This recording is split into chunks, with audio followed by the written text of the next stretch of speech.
네, 3프로 모닝 라이브 SML. 오늘은 태웅 로직스 정프로의 또 아픈 손가락이었던 한때, 지금은 뭐 아닙니다만, 태웅 로직스의 주주분이시고 지난번에 한번 오신 적이 있는데 지금 태웅 로직스가 큰 잘못된 결정을 내린 것 같다는 아마 생각이 드셔서 다시 한번 좀 찾아주셨습니다. 어서 오십시오. 네, 안녕하세요. 네. 은평구에서 온 투리스타입니다. 네. 네. 카페 운영하시면서 네. 동네 주민들과 투자에 대한 정보도 공유하시고, 네, 소소하게 이제 그렇죠. 공유도 하고, 네. 같이 공부도 하시고 네. 스터디하시면서 즐겁게 보내셨던 걸로 네. 기억을 하는데, 그때 이제 태웅 로직스 때문에 조금 마음고생은 있으셨지만, 네. 그래도 이제 희망을 좀 걸고 있던 찰나에 지금 뭐 큰 잘못을 지금 태웅 로직스가 했습니까? 사실 지난번에 제가 출연을 했을 당시에 이미 3자 유증이 실행이 된 상태였는데, 저는 이게 회사에서 좀 더 나은 방향으로 나갈 줄 알고 결정한 일인 줄 알고 있었는데, 3자 유증, 네, 제3자 유상증자인 거죠? 그러니까 제3자에게 그렇죠. 뭐 그렇죠. 배분하는, 네, 자본을 가지고 이제 새로운 사업에 투자하려고 네. 제 3자 배정 유증을 하는데, 그걸로 해서 이제 부산에 이제 땅을 구입해서 창고업을 한다고 더 해서 더 좋은 방향으로 갈 줄 알고, 이제 그게 앞으로 주가에는 호재성이 될 줄 알고 있었는데, 이제 알고 보니까 이 3자 배정 유증에서 문제가 있었던 거죠.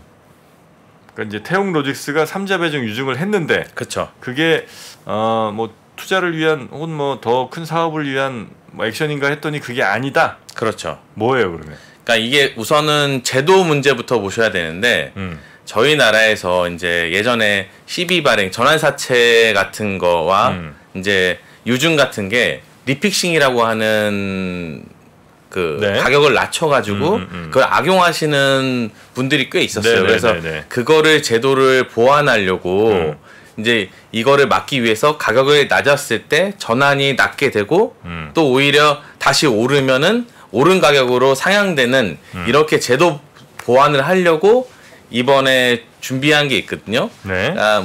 전환사채 같은 경우에는 제가 알기로는 21년 12월부터 이 제도가 시작됐고, 이번에 태웅 로직스가 하게 되는 제 3자 유증 상한 우선주 전환은 올해 5월 1일부터 이 제도가 실행이 됩니다.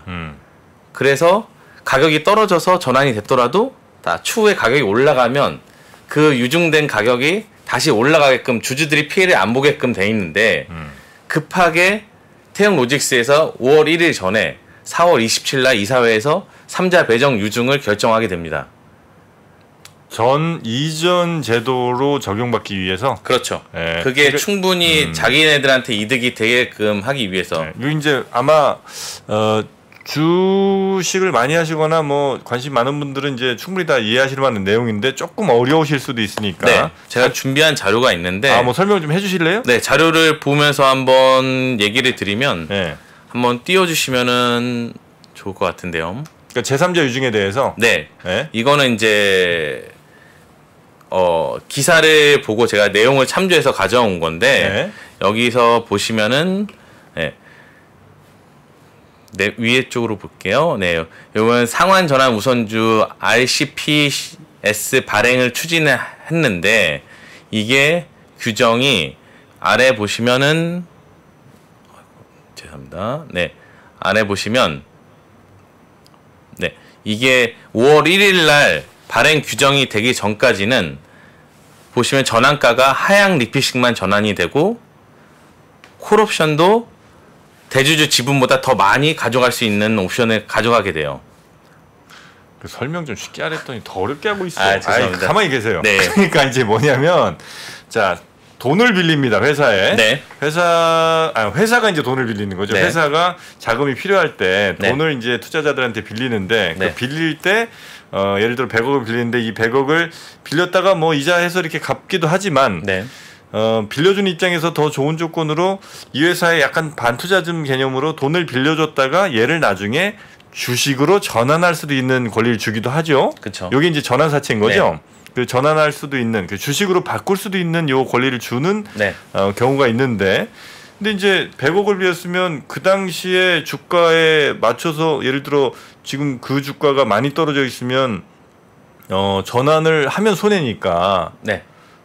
그래서 그때는 이제 돈으로 받아야 되는데 그러려면 이제 회사가 돈이 좀 있어야 되는데 만약에 그게 없는 경우를 좀 대비해서 리픽싱, 그러니까 내가 전환할 수 있는 가격을 더 낮춰서 해줄 수 있는, 그렇죠. 네, 요런 이제 권리까지도 주는, 돈 빌려주는 사람한테 매우 유리한 구조인데, 그렇죠. 요게 이제 우리나라 법에서 야 니네 맨날 이렇게 해서 채권자들만 좋은 거 하고 나머지 주주들은 완전 그 개박살 나니까 네. 요런 거 제도 좀 막겠다. 그렇죠. 그래서 이제 그걸 5월 1일부터 리픽싱을 못하게 해놨더니 바로 그 직전인 4월 말쯤에 요 짓을 했다는 거죠. 그러니까 맞나요? 정확하게 말씀드리면 네. 이제 전환사채 같은 경우는 이게 한 1년 전부터 시행이 됐고요.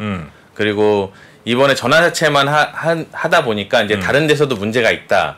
이제 3자 유증 같은 경우에 이게 상환 우선주 전환이 되니까 이거는 전환사채랑 달라서 이쪽으로 악용하는 분들이 많았어요. 그래서 이게 정확하게 리픽싱이 없애는 게 아니라 네네. 내려가면 내려간 대로 전환이 됩니다. 네. 그리고 다시 가격이 올라가면 올라간 대로 다시 전환이 돼요. 거기에 맞춰서. 네, 그렇죠. 그러니까 일반 주주들이 그렇죠. 피해가 좀 덜하게. 그렇죠, 그렇죠. 네. 왜냐면 이제 예를 들어 지금 주가가 뭐 10,000원으로 떨어졌는데 네, 이 전환한 이 아저씨들은 뭐 5,000원에 뭐 이렇게 해갖고 그걸 막 시장에 뿌려버리면 그쵸. 이 아저씨들은 2배 먹는 거니까. 그렇죠, 그렇죠. 네. 그거를 막기 위해 현재 주가와 맞춰서 가격을 리픽싱 한다는 거죠. 그렇죠. 네. 근데 이게 문제가 왜 되냐면 다시 한번 그 내용을 한번 올려주시면 알겠지만 네. 이번에 태웅로직스 같은 경우에는 이런 혜택을 갖기 위해서 이 유증을 발행하는 주관사가 직접 태웅로직스에 딜을 겁니다. 제안을 네, 합니다. 네, 네. 이게 이 제도를 하기 전에 만약 유증을 하게 되면 향후에 상속이라든지 아니면 지배 주주나 지배 주주의 지분이 쉽게 늘어나고 그리고 투자하시는 그 안에 있는 일부 투자자들이 크게 수익을 보니까 일반 주주들의 피해를 보는 대신에 본인들이 많이 수익을 볼 수 있으니까 이걸 해보라고 주관사가 오히려 역제안을 겁니다. 주관사가 어디예요? 제가 주관사는 어딘지는 정확히 모르는데 예. 어쨌든 주관사가 그렇게 제안을 했다는 거고 네. 태웅로직스 경영진은 그걸 받아들였고. 그렇죠. 그래서 의아했던 건 지난번에 제가 나와서 이제 건프로님하고도 얘기를 한 게 3자 유증을 솔직히 태웅로직스가 지금 유보율이 되게 높거든요. 갖고 있는 현금 자산이 되게 많습니다. 태웅로직스가. 네. 근데 무리하게 3자 배정 유증을 한 것도 웃기지만 3자 배정 유증한 목록을 보면 18개 일반 사모 펀드로 이렇게 쪼개져 있습니다. 그러니까 일반적이지 않는 그런 투자금 형태로 들어온 겁니다. 그러니까 의심을 할 만한 거였는데 추후에 기사를 통해서 알게 된 게 이런 게 제안사에서 역제안돼서 들어왔다는 거면 그러면 우리 주주님 생각하실 때는 왜 이렇게 18개나 되는 사모펀드에서 이렇게 막 돈을 땡긴 거라고 보시는 거예요? 돈도 있는데. 솔직히 제가 의심하기에는 네. 대주주 특별 관계자라든지 아니면 나중에 상속을 위한 그런 부분에 돈도 충분히 들어갈 수 있다고 생각하고요. 그러니까 쿠션을 매겨서. 그렇죠. 사모펀드라는 껍데기를 잠깐 쓰고. 그렇죠. 사실상 이렇게 급하게 끌어올 돈도 아니었고 그리고 이렇게 여러 개를 쪼갤 돈도 아니었고 그러니까 의심을 할 만한 게 충분히 있다는 거죠. 그리고 그 이후에 3자 배정 이후에 지금 주가가 이유 없이 20% 이상 하락했습니다. 그러면 상속할 때도 더 유리하겠네요. 그렇죠. 콜옵션이 훨씬 더 분량이 늘어나기 때문에 상속하기도 편하고 더 싸게 상속할 수도 있고. 그러니까 이것도 이제 기사 내용을 참조하시면 더 쉽게 알 수 있는데, 그러니까 예를 들어서 위에 볼게요. 그러니까 이 같은 경우에 콜옵션이라고 이제 나중에 자기가 대주주가 가져갈 수 있는 옵션이 있는데 네. 보통 제도가 나오고 나서는 대주주 지분이 만약에 있으면 지분이 만약 30%다. 그러면 30%만큼의 콜옵션만 할 수 있습니다. 근데 제도가 생기기 지금 전에 지금 하게 되면 지금 표에 보시면 콜옵션이 45%로 돼 있죠. 네. 그러면 대주주 지분이 지금 38% 정도가 있는데 태웅로직스가 그러면은 한 8%에서 7%는 더 콜옵션을 할 수 있는 거예요. 싼 가격에. 그러면 장내 매수나 자사주 매입을 하지 않고도 대주주 지분을 싸게 늘릴 수 있는데 이걸 가지고 충분히 상속이 가능하다는 거죠. 싼 가격에.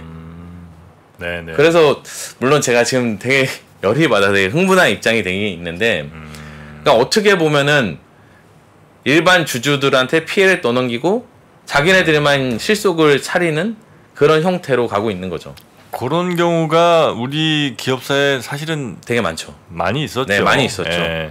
근데 만약에 지금 현재 저 주주 구성이 대략 어떻게 되어 있습니까? 오너가. 네, 지금 자료를 한 번만 띄워주시면 네. 지금 대충 여기에 주주 제가 구성을 가져왔는데 대표가 한 32% 정도 갖고 있고 나머지 자사주랑 5% 뭐 이대주주 한 5% 정도에서 한 대략적으로 다 합치면은 대주주 지분이 한 45% 정도, 43%, 5% 정도 됩니다. 근데 여기서 문제는 이번에 3자 유증 이후에 보이시는 하이즈 공항이라는 대주주가 있습니다. 하이즈 항공? 네, 하이즈 항공. 네. 이쪽에서 3자 유증 발표 이후에 장내로 무작위 매도를 하기 시작했어요. 하이즈 항공은 뭐 외국계 항공사예요? 아니면 뭐 사모 이름이 항공이에요? 뭔지는 잘 모르시고. 네. 하이즈 항공이 어딘지는 저도 잘 모르지만 대주주로 이제 19년도에 이제 들어온 걸로 알고 있는데 특별한 공시 없이 하이즈 항공이 기타 법인을 통해서 장내 매도를 하는데 그 장내 매도 형태도 뭐 고가에 파는 것도 아니고 최근에 주가가 10% 20% 떨어졌을 때 이럴 때 장 내에서 그냥 시장가로 던져버리는 형태로 매도가 이루어지는 겁니다. 그래서 주가를 낮추고 있고요. 코스닥 상장사네. 네. 그 항공 기체 뭐 항공 정밀 공업 뭐 이런 거 만드는 회사인 것 같습니다. 네. 그러니까 여러 형태로 봤을 때, 그러니까 이게 지금 제가 여기 나온 답답했던 이유도 일반 주주로서 솔직히 방법이 없는 겁니다. 이거에 대해서 막을 수 있는 방법도 없고 실제로 거래가 의심이 돼서 이런 장내 매도의 특이성이나 그 제가 저번에 나왔던 시장가로 막 폭탄 던지기 하는 형태 매매를 거래소에 신고했다고 해도 거래소에서는 특별한 뭐 알겠다고 하고 이제 신고 접수만 했지 반응도 없고 또 이런 형태를 가지고 기사와 제가 자료를 찾고 해서 금감원에 신고를 했더라도 네. 금감원에서는 이제 유선 신고가 안 되고 이런 경우에는 서면 신고만 되는데 제가 신고한 거에 대해서 접수가 되었다고 하는 답변만 60일이고 그 이후에 조사를 하고 이유는 그 후의 일이고요. 네네네. 그러니까 그 전에 이제 이렇게 주가가 빠지면서 저희는 가만히 앉아서 피해만 보고 있는 게 너무 억울해서 그래서 나온 겁니다. 네. 야, 이 참 주주나 또 주주 중에도 이렇게 관심 좀 많은 주주시니까 그나마 이 상황들을 좀 이렇게 파악하고 계시고 그렇죠. 이제 어떤 분들은 아마 왜 이렇게 떨어지는지도 모르겠고 계속 그냥 속절없이 그냥 지금 얼마나 떨어졌습니까 이거 태웅로직스? 이게 제가 가져온 게 그저께 가격으로 이제 3,920원까지 떨어졌는데 제가 지난번에 2달 전에 나왔을 때 되게 저평가라고 했을 때가 한 4,200~300원대였고요. 네. 그리고 지금 거기보다 훨씬 떨어진 상태고 시총으로 따지면은 한 1,500억 미만인데 네. 자료에서 보여드릴 수 있겠지만 이제 실적으로 보시면 알겠지만 작년에 연간 실적 보였을 때 작년 순이익이 950억입니다. 네. 순이익이. 네. 근데 지금 시총이 1,500억 미만으로 떨어진 상태입니다. 순이익이 900억인데 네. 시총이 1,500억. 1,500억 아래로 떨어진 상태입니다. 이게 그러니까 말도 안 되는. 그러니까 지난번에도 제가 저평가돼서 억울하다고 나왔는데 그 이후에 3자 유증을 하고 더 떨어뜨리니까. 와. 그리고 심지어 제가 열받았던 더 이유는 그겁니다. 이제 호재성 뉴스는 계속 나오고 있어요. 그러니까 자료 한 번만 좀 올려주시면 뭐 최근에 한 몇 달간 사이에도 보시면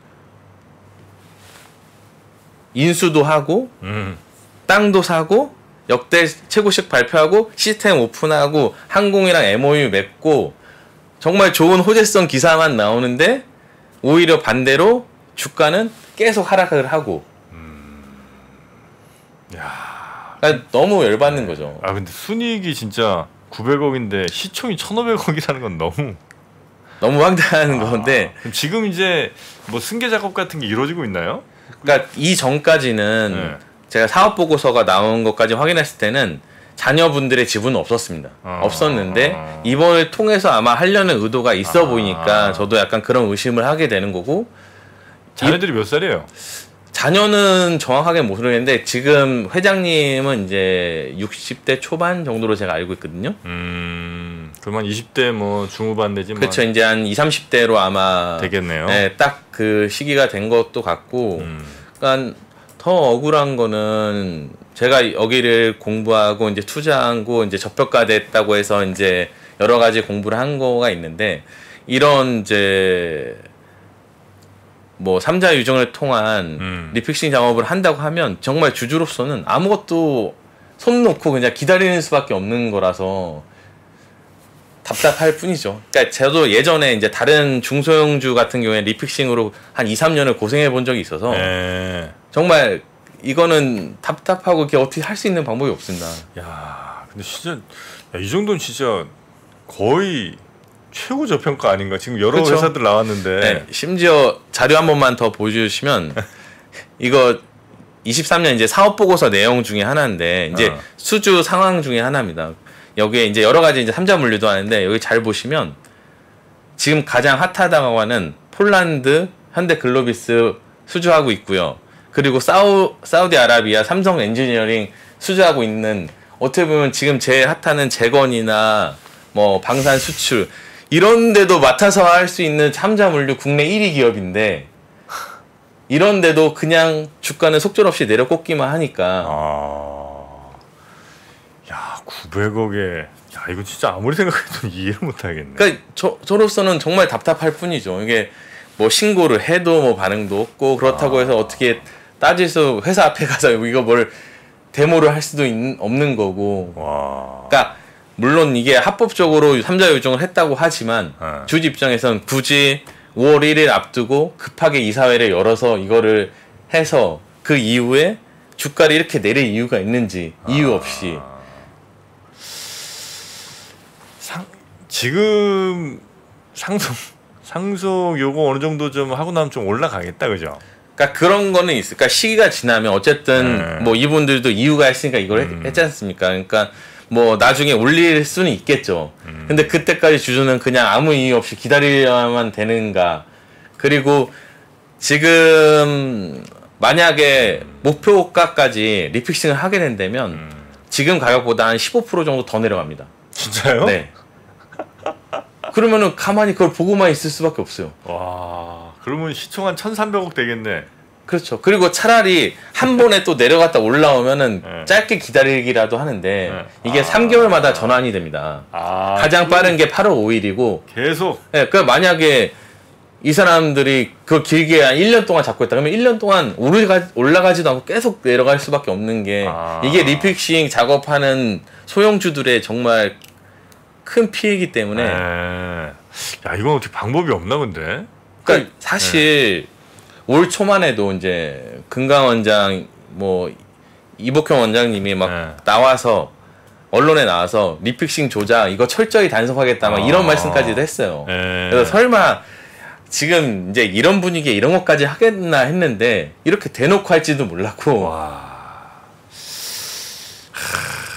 예전부터 좀 느끼지만 어떻게 아무리 그래도 이렇게 재무도 탄탄하고 사업도 확장해 가고 그리고 앞으로도 더 좋아질 수 있는 뭐 항공 화물도 이제 MOU도 하고 아까 말했던 사우디아라비아나 폴란드 쪽에서 수주도 받는 경험도 있고 이런 물류 회사가 이런 방법으로 이렇게 그러니까 제가 보기엔 주가 조작 같은 느낌이 드는 거죠. 이게 미국 같으면 이런 거 진짜 집단 소송 해갖고죠. 그렇죠. 이거 주주들이 가만히 있진 않을 것 같은데. 그러니까 보통 이제 대형주나 좀 그래도 한 시총 1조 이상 기업들은 그런 주주 연합이 좀 잘 구성이 됩니다. 근데 이렇게 소형주 같은 경우는 사실상 뭐 들고 있어도 큰 금액을 갖고 계신 분들 없지만 그러다 보니까 솔직히 이제 주주 연합을 꾸리기도 솔직히 힘들고. 금감원 같은데 신고하는 건 의미 없나요, 이런 거는? 제가 몇 번 많이 했는데 네, 안 돼요? 우선은 너무 답답해서 유선으로 했더니 서면밖에 안 되는데 서면도 신청을 하면 제 서면이 접수되는지까지가 이제 보통 60일 안에 답변을 줍니다. 아이고. 그러면 60일 뭐 가장 늦기면 60일로 빨라봤자 뭐 한 달 뭐 안에 그러면 이제 조사를 해보겠습니다는 답변이 오는 거지. 그럼 그때까지는 하루하루 주가는 계속 쭉쭉쭉쭉 빠지는데 보고만 있어야 되니까. 그러니까 이게 꼭 태용로직스만의 문제는 아니고 네. 우리나라 중소형주들이 보면은 이런 식으로 악용되는 경우도 정말 많고요. 그리고 신고나 이런 걸 어디에 하소연할 때도 없고. 그러니까 그런 부분도 저는 좀 이런 투자자로서 좀 제도나 아니면 어디 일부 창구나 소통 창구를 통해서 좀 이게 좀 반영이 빨리 될 수 있게끔 하는 게 필요합니다. 예전에 제가 게임주 같은 경우에 플레이드라고 이런 비슷한 소형주가 있었는데 정말 심한 리픽싱으로 한 2, 3년 고생한 적이 있거든요. 거기는 한도도 없어서 네네. 5만 원짜리 주식이 한 7천 원까지 내려갔던 적이 있습니다. 그러니까 정말 너무 심한 경우가 많이 봐서. 근데 이게 우리나라에서는 진짜 종종 있는 일인가 봐요. 많이 비슷한 있습니다. 일들이. 네. 예. 물론 이제 또 회사 입장은 좀 다를 수는 있겠습니다만. 그렇죠. 요거는 그냥 이게 보여주시는 것만으로 해서는 참 정말 너무 억울하시겠다는 생각이 들긴 하네요. 그러니까 말로는 주주 환원을 한다고 올 초 1월에 자사주 매입까지 했는데. 그래요? 네. 근데 전에 나와서 말씀드린 것처럼 자사주 매입조차도 특정 가격 밑에서만 하고, 근데 지금은 자사주 매입 가격보다 한 15% 아래에서 지금 주가가 형성돼 있으니 이건 더 황당한 거죠. 자사주 매입해서 뭐 소각한 것도 아니고. 네, 신탁이고 작년에 매입한 것도 있는데 그건 신탁 계약을 해지시켰고. 그러니까 형태가 너무 제가 보기엔 과연 이게 주주 환원을 하려는 생각이 맞는 건지. 그래서 오히려 이건 이게 오해다 싶으면 회사 입장에서 그러면 이번에 자사주 매입한 거를 소각할 계획이 있는지 막 그런 좀 액션을 취했으면. 아이고야. 그러니까 자, 투자라는 게 뭐 정답이 없다고는 저도 알고 있는데 그래도 이런 신뢰성이 이 정도로 깨지면은 이게 과연 이게 투자하는 게 맞나 그렇게 돼버리니까 참 안타까운 마음에 저도 지난번에 출연을 하고 나서 다시 제가 막 연락을 해서 더 이상 하소연할 데가 없는 거예요. 그래서 여기 나와서라도 이런 상황을 좀 얘기하고 싶다. 네네네. 이 회사는 그 900억 실적은 잘 나온 굉장히 잘 나온 거긴 하네요. 거죠. 그죠? 그 전엔 좀 덜 나왔고. 그렇죠. 근데 그 전에 권프로님도 의아하게 생각했던 게 실적이 2, 3년 동안 10배가 올라가는 동안 주가도 안 올라갔고. 정말 제가 느끼기엔 정 대표님이 정말 신의 한 수였던 게 예전에 정 대표님이 이거 딱 하셨을 때 그때가 딱 무상증자 나오고 최고점이고. 그래요? 네, 그럼요. 그때 매도하셨을 때가 최고점이고. 그렇습니까? 그 이후로 그냥 주구장창해서 역시 그냥. 네네. 정프로가 괜찮아요 요즘에. 그냥 하시는 게 아니구나. 고맙습니다. 아유. 근데 어쨌든 뭐 지금 제가 여기 나와서 뭐 이거를 해결할 수 있는 방법이 있다 없다 이런 게 아니라 그냥 어떻게 보면은 한 주주로서 가만히 있는 것보단 투자자로서 주주로서 뭐라도 나와서 네네네. 이게 이렇게 방향이 잘못되고 있다. 회사에 어느 정도 알리고 싶은 것도 있었고 또 이런 문제가 있으니까 또 좀 더 나은 개선이 됐으면 한다. 뭐 이런 투자자들이 말할 수 있는 소통 창구나 그런 게 좀 더 있었으면 좋겠다라는 맞습니다. 그런 생각이 들어서 더 나오게 됐고요. 네. 그리고 저희도 그래서 요 코너를 잘 좀 꾸려서 진짜 주주분들이 회사에 하고 싶은 이야기들이 많으실 텐데 그 소통 창구로서 저희가 한번 잘 키워보도록 하겠습니다. 그러면 감사합니다.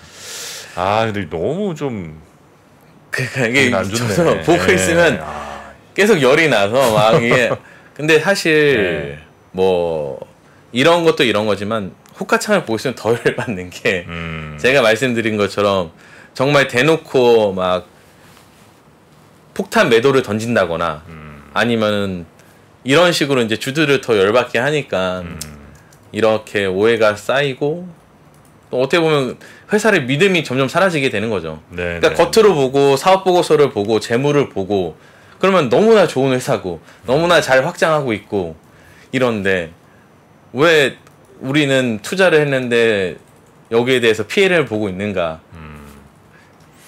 참 알겠습니다. 답답할 뿐입니다. 오늘 태웅로직스 우리 주주분 전에 한번 오셔서 그때도 이제 좀 하소연을 많이 하셨는데 오늘은 특히나 더 화가 좀 많이 나는 그렇죠. 일이 생겨서 오늘 다시 한번 좀 모셨습니다. 자, 이렇게 여러분 중에도 보유하고 계신 종목들 주주분이신 경우에 이 회사에 이 정말 답답한 점이 있다. 이런 것들은 좀 고쳤으면 좋겠다는 것들이 있으시면요. 저희한테 연락 주시면 그분의 목소리 좀 듣는 시간 함께 갖도록 하겠습니다. 자, 오늘도 함께 해주셔서 감사하고요. 카페로 지금 다시 가십니까? 네, 오늘은 쉬는 날이라. 오늘 쉬는 날이에요? 왜 쉬어요? 정비를 하고 계속 해야지. 일주일에 한 번입니다. 그렇습니까? 네. 푹 쉬시고 네. 네, 내일부터 또 열심히 카페 달리시기 바라겠습니다. 네. 그리고 부디 이런 게 잘 돼서 네. 다음에 정말 좋은 일로 한번 여기 나왔으면 좋겠습니다. 네. 자, 함께 해주셔서 대단히 고맙습니다. 네, 감사합니다. 네. 자, 저도 오늘 여기서 인사드리고 물러가도록 하겠습니다. 많이들 오늘 덥다고 하는데요. 오늘 내일 조심하시고요. 내일 아침 다시 뵙겠습니다. 함께 해주신 여러분 고맙습니다.